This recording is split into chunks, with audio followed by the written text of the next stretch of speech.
Política y fe, vista de otra manera. Damos inicio. Y en ese sentido, pues nosotros estamos preocupados por la situación del Parque Los Pinos, que es uno de los últimos pulmones que nos queda en el área urbana de San Salvador.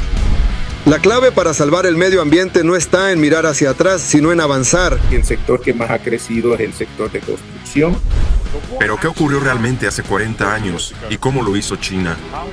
El presidente Bukele publicó un controvertido mensaje en su cuenta de X donde defendió el progreso económico e industrial como la verdadera clave para salvar el medio ambiente, arremetiendo con ironía y sarcasmo contra las narrativas de los ambientalistas y las agendas globales. El globalismo quiere a nuestras naciones soberanas pobres, arrodilladas y dependientes de las limosnas de los demás. Así de claro, para esta nueva izquierda, el atraso de América Latina es simplemente su parque de diversiones ideológico. Prefieren ver a un niño latino muriéndose de dengue en un pueblo olvidado antes que permitir que su país se industrialice y progrese. Hace solo unos días, el presidente de la República de El Salvador, Nayib Bukele, puso el dedo en la llaga de esta gran estafa del siglo XXI. Dijo una verdad incontestable. Y en ese sentido, pues nosotros estamos preocupados por la situación del Parque Los Pinos, que es uno de los últimos pulmones que nos queda en el área urbana de San Salvador. La clave para salvar el medio ambiente no está en mirar hacia atrás, sino en avanzar. Me di cuenta de esto la primera vez que visité Italia hace 20 años. Todo estaba limpio y verde, los ríos brillaban. La lección para mí fue obvia. La respuesta no es el subdesarrollo, la respuesta es el progreso. Cuando China era pobre, el aire estaba tan contaminado que la gente apenas podía ver el cielo azul. Hoy, los cielos azules han regresado a sus ciudades. El desarrollo no solo crea riqueza, sino que también proporciona los recursos necesarios para restaurar y proteger el medio ambiente. Algunos ecologistas quieren que preservemos cada aspecto de nuestra biodiversidad, incluidos los mosquitos, por ejemplo, para que los investigadores puedan venir cada 10 años desde sus universidades, que construyen aceleradores de partículas y laboratorios multimillonarios con su propio dinero, estudiar nuestros ecosistemas y contar cuántas personas murieron por brotes de dengue. Quieren comprar nuestro aire mediante créditos de carbono. Si los créditos de carbono fueran tan rentables, nos los venderían a nosotros, no al revés. Limpiar todos los ríos, lagos y fuentes de agua de El Salvador y garantizar que se mantengan limpios y cristalinos costaría aproximadamente $12,000 millones. ¿De dónde se supone que saldrá ese dinero sin desarrollo económico? ¿Créditos de carbono? El camino a seguir para nuestro país es el de Japón y Singapur, no el del Congo. Apoya tu canal de Fe y Política. Ahora puedes hypear nuestros videos y ayudarnos a crecer. Cada vez que hypeas un video, le das un impulso extra para sus visualizaciones y aparezca en más recomendaciones. ¿Cómo hacerlo? Es muy fácil. Busca el botón hypear dentro del video en tu móvil, dale tu apoyo con puntos y listo. Ya estás ayudando a que este contenido llegue más lejos. Cada semana puedes apoyar varios videos. Ayúdanos y danos ese empujón. Vamos a revisar los hechos y los números fríos, porque ahí está la clave. El mercado global de los llamados créditos de carbono ha movilizado miles de millones de dólares en todo el mundo. Sin embargo, los informes financieros internacionales revelan una realidad escandalosa. El 90% de esos créditos basados en la supuesta protección de los bosques no representan ninguna reducción real de contaminación. Son puros papeles. Por otro lado, si miramos la realidad de El Salvador, el costo estimado para limpiar por completo todos los ríos y recursos hídricos del país llega a los $12,000 millones. Comparemos eso con un ejemplo de éxito verdadero: Singapur. En 1965, su Producto Interno Bruto era de apenas $2,700 millones. Hoy supera los $400,000 millones. Ellos se industrializaron, crearon riqueza y, gracias a ese desarrollo, hoy tienen una de las tasas de pureza ambiental más altas de todo el planeta. Eso es control colonial moderno. Es una política global donde unos pocos deciden qué países tienen derechos a crecer y quiénes deben vivir como hace 100 años. Como la izquierda tradicional se quedó sin el obrero tras el fracaso del comunismo, ahora se agarraron de la naturaleza. Cambiaron al trabajador por el árbol, por el mosquito, por la selva virgen. Y con esa excusa vemos a profesores de universidades millonarias viajando a nuestros países solo para contar cuánta gente se enferma de dengue. Pero ¿qué ocurrió realmente hace 40 años y cómo lo hizo China? Miremos el caso de la República Popular China. Sus peores niveles de contaminación y la peor calidad del aire se registraron en los años 90 y principios de los 2000, coincidiendo exactamente con su etapa de industrialización más agresiva y acelerada. Pero vean lo que pasó después. En el año 2013, tras consolidarse como una superpotencia económica con recursos de sobra, el gobierno chino implementó el Plan de Acción para la Prevención y el Control de la Contaminación del Aire. Exactamente, los hechos aplastan el relato de esta izquierda ecológica. Una porción de la finca El Espino fuera trasladada en propiedad a CIFCO, con el objetivo de construir en esa porción de la finca El Espino un pulmón para la ciudad, un pulmón para el área metropolitana de San Salvador y de nuestro país en general. Yo le pregunto a la oposición salvadoreña, ¿de dónde piensan sacar los 12,000 millones de dólares para limpiar los ríos del país? ¿De los discursos de sus partidos tradicionales como los del Chino Flores, que nos dejaron totalmente hundidos en la miseria como partido del FMLN? ¿O de las ONGs que viven de administrar la lástima del mundo? No, señores, ese dinero sale del trabajo, de la inversión y de tener una patria soberana que produce. Pero la oposición prefiere el modelo del Congo, un territorio rico en recursos, pero sumido en el atraso. Quieren un país estancado antes que una patria rica y soberana. Pero el futuro no es el de los cobardes que temen a la cancelación internacional. El futuro es de quienes tienen los pantalones para producir, industrializar y defender la verdad sin pedir perdón. La hegemonía verde se está derrumbando y la batalla cultural no da tregua. O despertamos y defendemos el progreso, o los condenan a ser el museo de la miseria de la nueva izquierda. En el ámbito de la seguridad, sí, ha habido un cambio rotundo y no nada que ver con una dictadura. Tú puedes afirmar, Claudio Ortiz, que vivimos en una dictadura. Vivimos, lo que pasa es que ha durado 5 o 6 años, ¿verdad? Ha durado poco, pero tiene todas las características. Esa política de línea dura sigue siendo respaldada por la gente de El Salvador.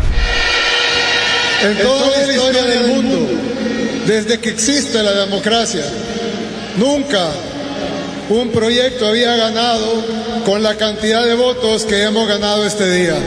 Y no me vayan a hablar mal de Bukele porque le puedo faltar el respeto. Claudia Ortiz ha vuelto a sintonizar la señal del melodrama apocalíptico para advertirnos que vivimos bajo un régimen autoritario. Pero tranquilos, porque ella tiene el mantra sagrado, la frase que resolverá la economía y la seguridad de un solo golpe. El pueblo salva al pueblo.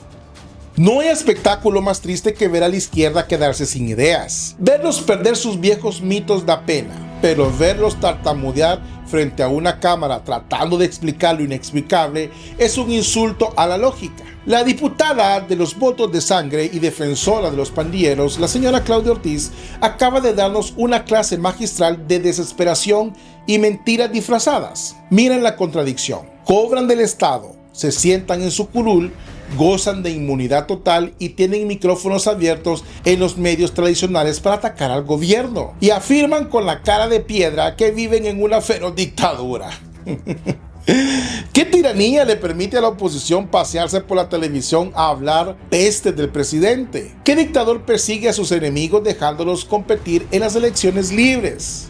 Una cosa que quiero decir, hay un comentario que yo he escuchado mucho, dice, bueno, en las próximas elecciones ya no hay nada que hacer porque ya todo está decidido. Eso no es cierto. Regímenes autoritarios como el que vivimos, cada vez que hay elecciones, se las juegan. Tú puedes afirmar, Claudio Ortiz, que vivimos en una dictadura. Vivimos. Lo que pasa es que ha durado 5 o 6 años, ¿verdad? Ha durado poco, pero tiene todas las características. Entonces yo le quiero decir a usted, amigo y amiga, les quiero ofrecer un poco de claridad en esto. No se deje llevar por las voces que dicen ya todo está controlado, o ya los resultados están dados. No es cierto. Pueden tener el control del Tribunal Supremo Electoral y de otras instituciones importantes, pero no tienen control de lo que el pueblo va a hacer el día de las elecciones. Lo repito nuevamente, solo el pueblo salva al pueblo. Aquí no va a venir ninguna potencia, ningún organismo internacional. Aquí no va a venir nadie a salvarnos. El pueblo salvadoreño tiene que hacerse escuchar en las urnas el próximo año, en las elecciones, y el voto masivo mata fraude, eso ya lo sabemos. Esa política de línea dura sigue siendo respaldada por la gente de El Salvador. Nayib Bukele consiguió un aplastante triunfo en las elecciones presidenciales, pero ya se habla de más del 80% de los votos a favor de Bukele y 58 de los 60 diputados también partidarios de completo. Bukele. Aplastante, Ciro.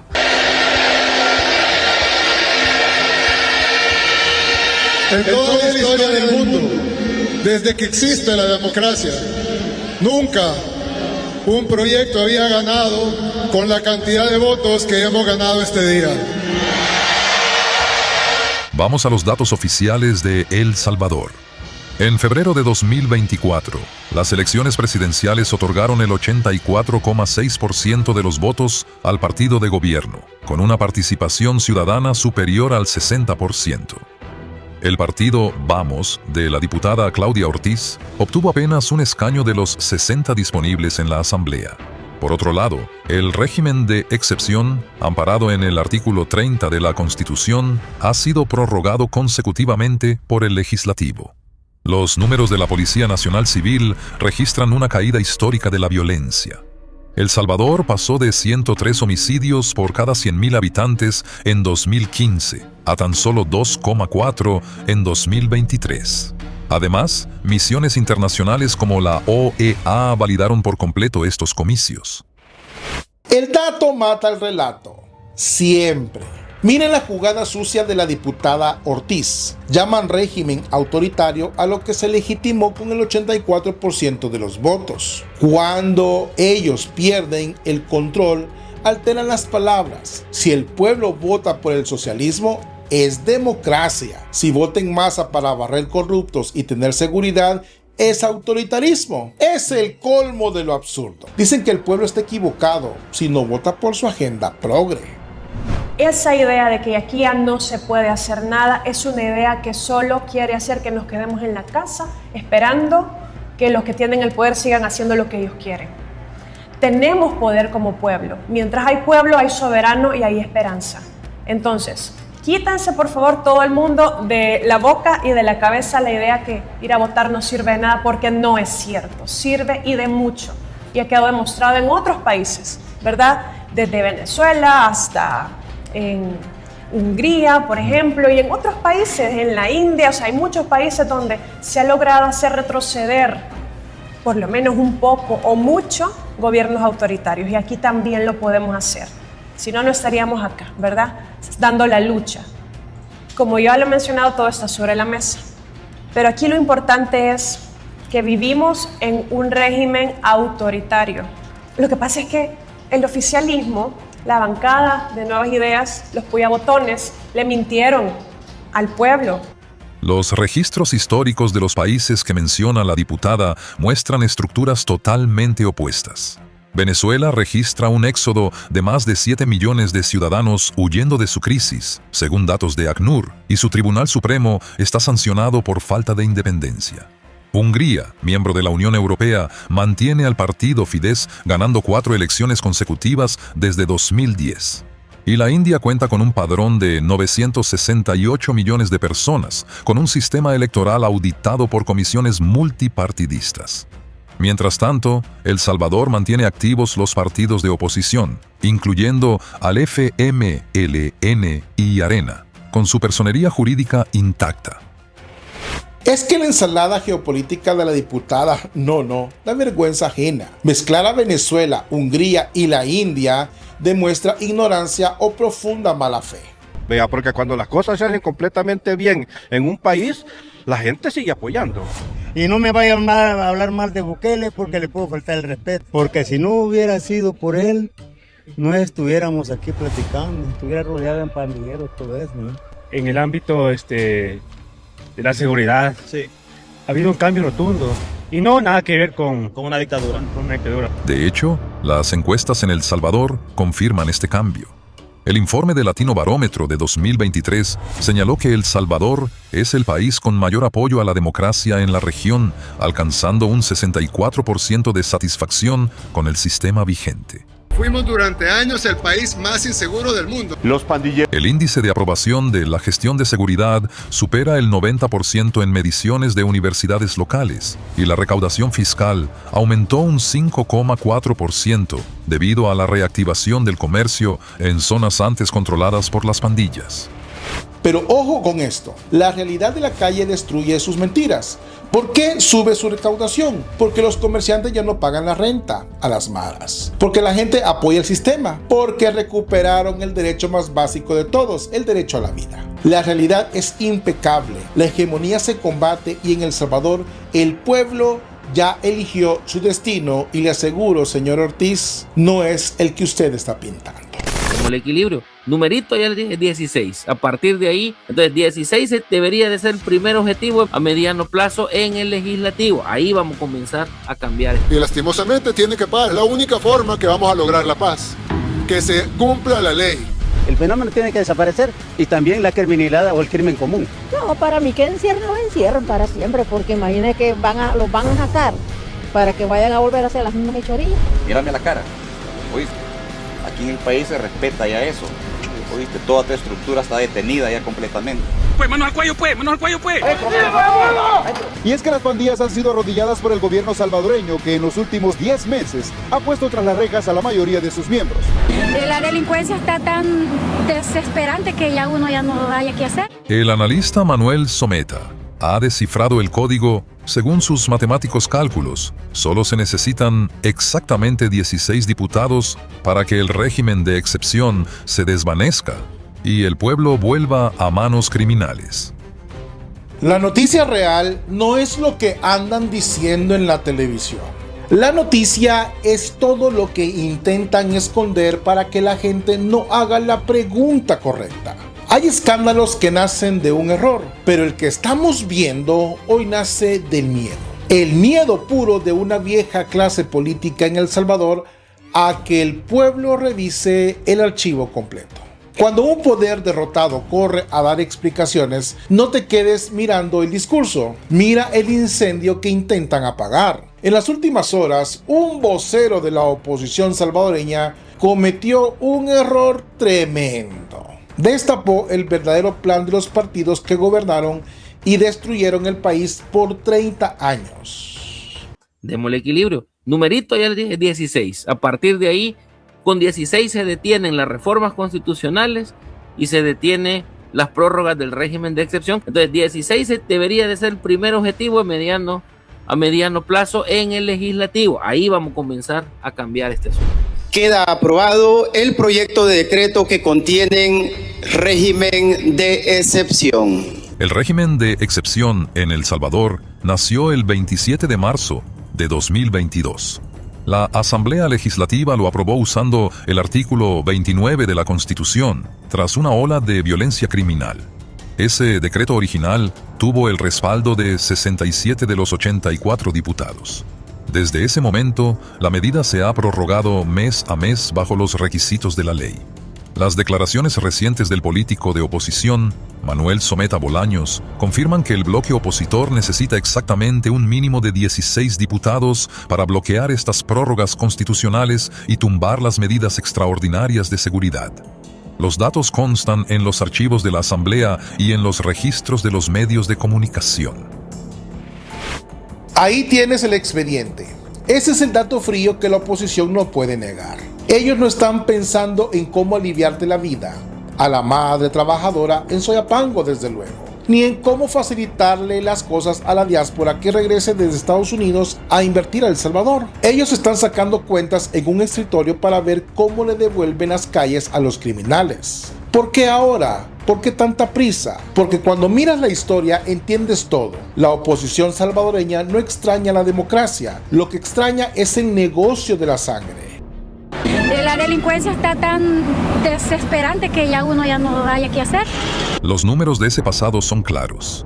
Entre 1994 y 2019, bajo los gobiernos de Arena y el FMLN, El Salvador sufrió más de 70,000 homicidios. En el año 2015, la tasa llegó a 103 asesinatos por cada 100.000 habitantes, convirtiendo al país en el más violento del mundo sin tener una guerra activa. Los archivos judiciales demuestran que en 2012 existió una tregua donde exfuncionarios dieron beneficios penitenciarios y trasladaron a cabecillas de pandillas a cambio de bajar los homicidios artificialmente. Además, la Fiscalía General comprobó que se entregó dinero público a estas estructuras para comprar votos en las elecciones de 2014. Hay que tener mucho descaro para hablar de derechos humanos con las manos manchadas de esa historia que acaba de suceder. El señor Manuel Someta y todas las cúpulas de Arena y el FMLN tienen derecho a equivocarse, y vaya que lo hacen con ganas y con premio. Dicen que el régimen de excepción es una medida autoritaria e insostenible, pero cuando ellos dicen derechos humanos, yo pregunto, ¿el pueblo no tenía derechos a vivir en paz? ¿La madre de la campanera no tenía derecho a que su hijo volviera vivo de la escuela sin que las pandillas se lo llevaran? ¿El comerciante del mercado no tenía derecho a trabajar sin que le robaran su ganancia, bajo amenaza de muerte? Y las quejas y los señalamientos van justamente a esa escala de que nos estamos convirtiendo en un estado policíaco. Dejamos de tenerle miedo a las pandillas para tenerle miedo a los soldados y a los policías. Entonces es la prolongación del régimen de excepción. Mírame la cara, ¿oíste? Aquí en el país se respeta ya eso, ¿oíste? Toda tu estructura está detenida ya completamente. Pues, manos al cuello, pues, manos al cuello, pues. Desde que empezó el régimen de excepción en marzo de 2022 hasta este primer semestre de 2026, la policía y el ejército han arrestado a más de 79.000 miembros de estructuras criminales. Las cifras del Ministerio de Seguridad muestran que la tasa de homicidios cayó a menos de 2 por cada 100.000 habitantes.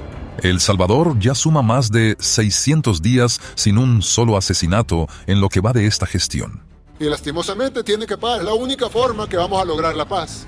Que se cumpla la ley, que se haga justicia. El fenómeno tiene que desaparecer, y también la criminalidad o el crimen común. No, para mí que encierren para siempre, porque imagínense que los van a sacar para que vayan a volver a hacer las mismas hechorías. Y es que las pandillas han sido arrodilladas por el gobierno salvadoreño, que en los últimos 10 meses ha puesto tras las rejas a la mayoría de sus miembros. Las encuestas de universidades y consultoras privadas muestran que el apoyo de la población a esta medida se mantiene firme entre el 85% y el 92%. Esos números no son adornos, son vidas humanas. Son padres de familia que hoy regresan a cenar con sus hijos. Son jóvenes que antes no podían cruzar de Ilopango a Soyapango porque se jugaban la vida al cambiar de colonia. Y aquí es donde el relato de la oposición se cae a pedazos. El Centro de Confinamiento del Terrorismo, el CECOT, ubicado en Tecoluca, alberga bajo máxima seguridad a más de 40.000 pandilleros sin permitir visitas ni salidas. Por su parte, los datos económicos del Banco Central muestran que gracias a este control territorial, las remesas desde Estados Unidos ahora se usan para construir viviendas y abrir negocios, mientras el turismo supera todos los niveles históricos de las administraciones pasadas. El CECOT es el símbolo de que esa impunidad se acabó. Antes las cárceles eran las oficinas de las pandillas con fiestas permitidas por Arena y el FMLN. Hoy el salvadoreño en los Estados Unidos manda su dinero e invierte sin miedo porque sabe que su capital está protegido. Volver a dejar que decidan quién entra a tu barrio es democracia. No, eso es ser cobarde, señor Someta. Aquí está el punto. La oposición ya mostró sus cartas. Su plan es regresarnos al infierno, pero se equivocaron de pueblo. El Salvador cambió, la diáspora despertó y las madres ya no se tragan sus cuentos. La seguridad no se negocia con traidores. Un 35% se va a ir al sistema penitenciario para que ellos mismos paguen la comida que se comen. En lo personal, yo y los compañeros que tengo a mi alrededor, sí estamos preparados realmente para integrarnos a la sociedad. Sería bueno que le den la opción al familiar de la persona detenida, ya sea comprar en un centro penitenciario o comprarlo aparte. El diputado Francisco Lira de Arena criticó que los reos del plan Cero Ocio no reciban sus salarios. El beneficio para quienes participan es la reducción de condenas, contribuir a la sociedad para su proceso de reinserción. La noticia real está en los que intentan esconderte por miedo.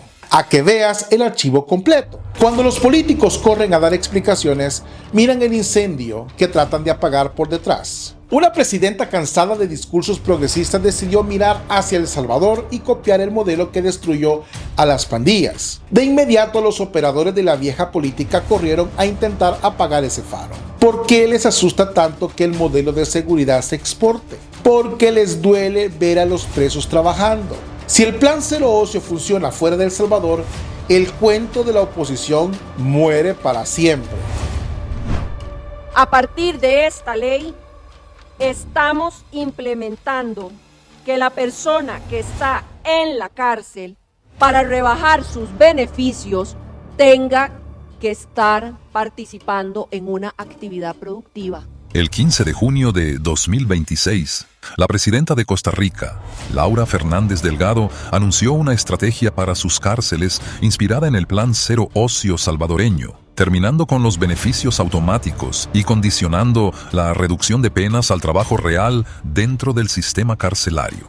Y reitero, dentro de esas corrientes garantistas que se apoderaron de nuestro sistema de administración de la justicia, se estableció que un privado de libertad, una persona que está en la cárcel, descuenta un día de pena por cada 2 días trabajados, siempre y cuando haya cumplido con la mitad de su condena.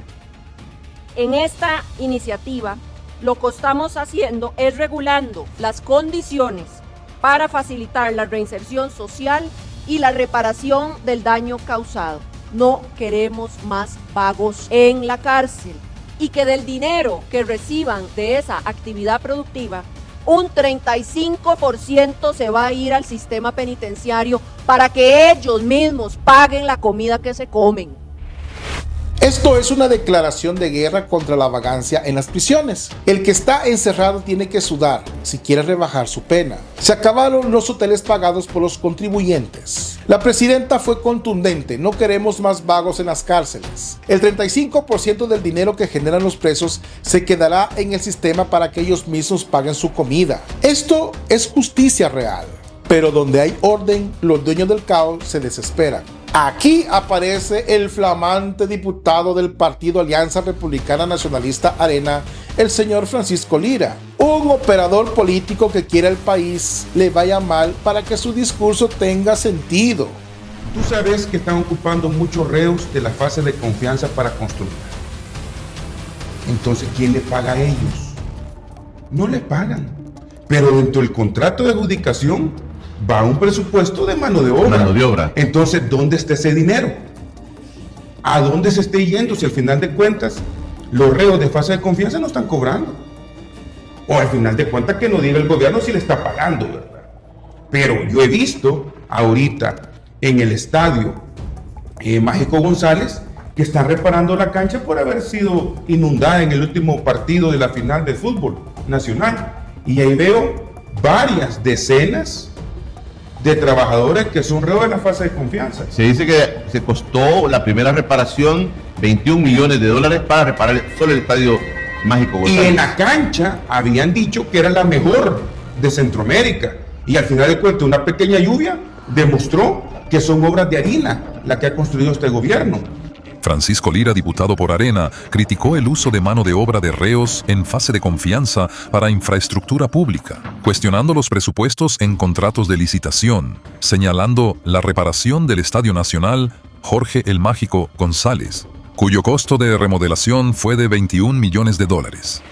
Miren la jugada del señor Lira. Para sembrar dudas donde hay sudor y reconstrucción, pregunta dónde está el dinero si a los reos no se les paga, y por una lluvia llamó a todo obras de harina. Admiro su descaro, señor Lira, cuando su partido pasó 20 años construyendo treguas con pandilleros e impunidad. ¿A usted le preocupa el presupuesto o le duele que los presos rinden más que las empresas amigas de la vieja política? ¿A quién le conviene que el plan Cero Ocio fracase? ¿Al pueblo seguro o a los partidos sin poder? En lo personal, yo y los compañeros que tengo a mi alrededor, sí estamos preparados realmente para integrarnos a la sociedad. Muchos compañeros actualmente que no sabían nada, hoy lo saben. La oposición quiere hacerte creer que esto es una improvisación para redes sociales, pero al revisar los archivos, la verdad flota y vuelve incómoda para el viejo bipartidismo. El origen del programa se remonta al año 2011 con el plan Yo Cambio de Mauricio Funes del FMLN. Aquel diseño inicial solo coordinaba a unas 2.000 personas para tareas menores, como pintar delegaciones de la Policía Nacional Civil. Bajo el FMLN y Arena, las cárceles eran oficinas de pandillas. Yo Cambio era pantalla para recibir cheques internacionales. El gobierno actual aplicó realismo puro, tomó el control corto, señales, eliminó privilegios y convirtió ese planito en una industria con más de 15.000 privados de libertad trabajando de verdad. Eso fue demoler un sistema podrido y construir uno nuevo. Reportes de centros penales muestran que el Centro Industrial de Santa Ana capacitó a 37.000 internos en disciplinas técnicas hasta 2024, con 21.500 certificados en habilidades de construcción de infraestructura pública. El artículo 105 de la Ley Penitenciaria regula el beneficio del 2x1. Por cada 2 días de trabajo efectivo, el reo común reduce un día de condena. Es rendición. Rompiste la paz. Ahora sudas para devolverle al país lo que le quitaste. La Biblia dice en el libro de Proverbios capítulo 14 que en todo trabajo hay ganancia. El señor Lira extraña el modelo del criminal acostado en una hamaca planeando extorsiones. Pero hagamos una separación forense crucial. ¿Quiénes están trabajando en el plan Cero Ocio? La ley prohíbe que miembros de pandillas entren a la fase de confianza. La Sala de lo Constitucional, el 21 de mayo de 2025, ratificó la exclusión de condenados por homicidio, extorsión, terrorismo y narcotráfico, siendo exclusivo para presos comunes de baja peligrosidad. Este beneficio no es para los monstruos que sembraron el terror. Ellos están en el SECOT bajo 3 candados. El plan Cero Ocio es para el preso común que cometió un delito menor y tiene oportunidad de cambiar. Miremos la realidad de los talleres carcelarios que la oposición te oculta. La estructura industrial se organiza bajo los siguientes parámetros actuales: área, población, producción destino, carpintería, metalurgia, 2.000 reos, producción, 2.000 pupitres diarios para escuelas públicas, confección textil, 2.050 reos, producción, 2.000 kits de ropa y sábanas hospitalarias. Zapatería industrial, 6.300 reos. Producción, proyección, 150.000 pares mensuales. Taller automotriz, 9.000 reos. Reparación de 2.100 vehículos de la PNC. Granja agropecuaria, 800 reos. Producción, 50.000 huevos diarios. Autosostenibilidad penal. Analice esa tabla, señor Francisco Lira. Pregunta dónde está el dinero para buscar tapar esto. Esos pupitres van para escuelas de cantones pobres, las sábanas van para hospitales y las patrullas arregladas cuidan tu vecindario. Si seguimos la lógica de él, contrataríamos a las empresas de antes que cobraban millones por adelantado y dejaban las obras tiradas. Celebra que el estadio se sature con una lluvia para llamarlo obra de harina, pero olvida el informe técnico que fue emitido. Los informes de la remodelación confirman que los 21 millones de dólares se invirtieron en graderías, iluminación de alta tecnología, áreas médicas y camerinos internacionales. La acumulación de agua se debió al colapso de drenajes municipales por basura externa, no a fallas estructurales.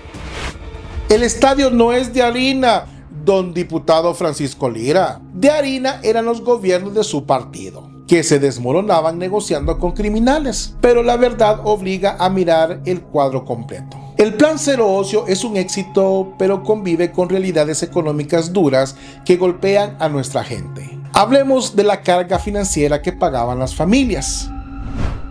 Sería bueno que le den la opción al familiar de la persona detenida, ya sea comprar en un centro penitenciario o comprarlo aparte.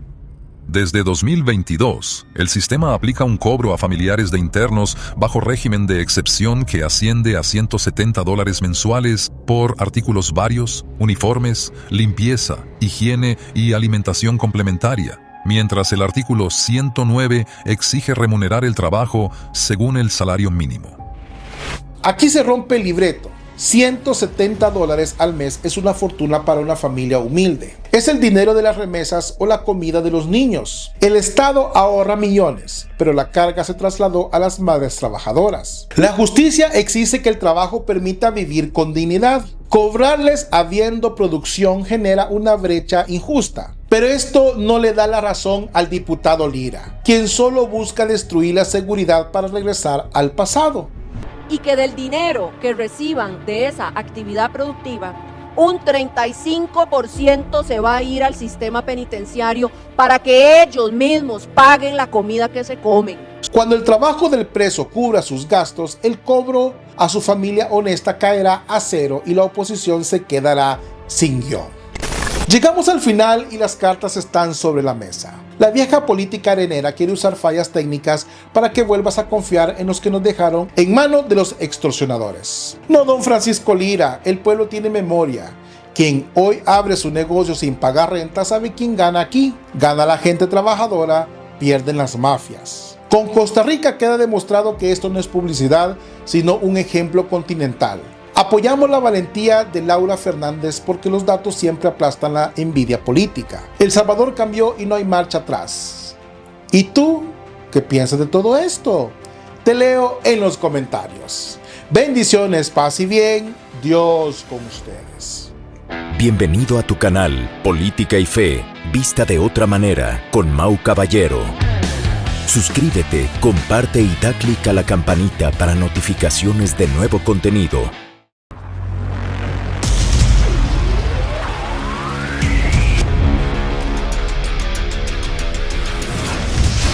Política y Fe, vista de otra manera.